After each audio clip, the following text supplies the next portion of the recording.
You started growing, healing, meditating, reading all the right books, doing all the right things. And yet somewhere along the way, you started to feel worse, not better. You felt more lost, more disconnected, more emotional, more distant from the people around you. And maybe the worst part? No one warned you this would happen. Welcome to the dark side of personal growth. In this video, we'll explore why this happens, and more importantly, how to survive it. So here's the truth. Personal growth has a dark side, and if you don't know how to survive it, you might give up on yourself, right when you're on the edge of real transformation. Today, we're going to talk about what nobody tells you when you start changing your life. We'll explore why growth feels so painful, why it gets lonely, why your emotions sometimes get worse before they get better, and most importantly, how to navigate through the shadows without losing yourself. The journey of personal growth is often romanticized. We see the triumphs, the breakthroughs, the moments of clarity. But what about the struggles, the setbacks, the times when you feel like you're moving backward instead of forward? These are the moments that truly test your resolve. They're the dark side of personal growth. And today, we're going to shed light on these shadows so you can navigate them with courage and resilience. You were sold a version of personal growth that's always upward. A graph that rises, a before and after story, a glow up. But real growth, it rarely looks like that. Because growth doesn't move in a straight line, it spirals, it loops, it circles back around to old pain, just when you thought you were done. Why? Because every time you hit a new level of awareness, you meet your old wounds again. This time, with more depth.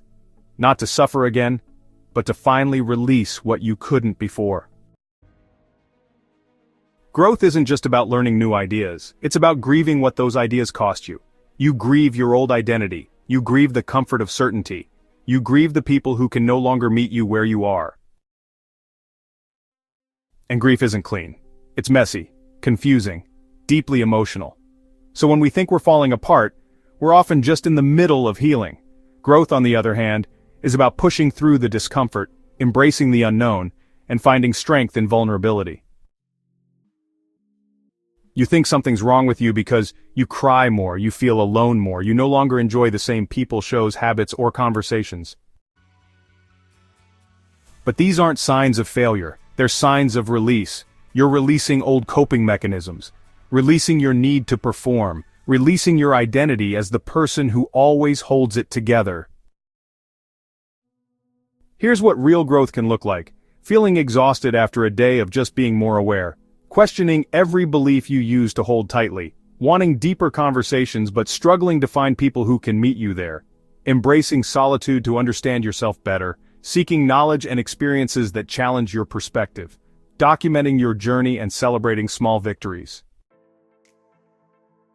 These don't mean you're broken, they mean you're growing beyond what your old life was built to hold, and that can be terrifying, because the space between the old you and the new you, it feels like a void.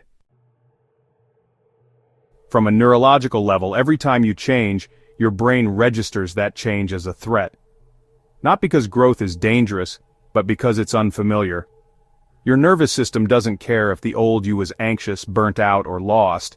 It only cares that you survived it. To navigate this, you need to create a sense of safety in the new. Establish routines, set small goals, and celebrate your progress. Surround yourself with support, and remember, growth is a journey, not a destination. Spiritually, this is what many call ego death. The part of you that was built on pleasing others, avoiding pain, and staying small, starts to dissolve. And it doesn't go quietly. You might feel lost, disconnected, spacey, even depressed. Because you're mourning the version of you that got you through so much, but can't take you where you're going next. And it's one of the most sacred and scary places in the growth journey. Here, you don't get answers, you get silence, you don't get certainty, you get surrender. And it's in this space that most people quit, not because they're weak, but because no one told them this was part of it. This is the part they don't teach in personal development books, how to survive the ache of becoming someone new. Here's what helps. Name the grief, say it out loud. I miss who I used to be, I miss what was easy, I miss being understood. That's not weakness, that's truth. Stop trying to upgrade everything. Growth isn't about fixing every part of you, it's about choosing what stays, what goes, and what finally feels like home. This is integration, not a finish line, but a foothold, a place where you can stand and look back at how far you've come. If you're in the darkness right now, this is for you. You are not behind, you are not doing it wrong, you are not broken. Hold on, the light is already on its way back, and this version of you, the one rising quietly in the shadows, is the most powerful one yet. Keep going, you're closer than you think.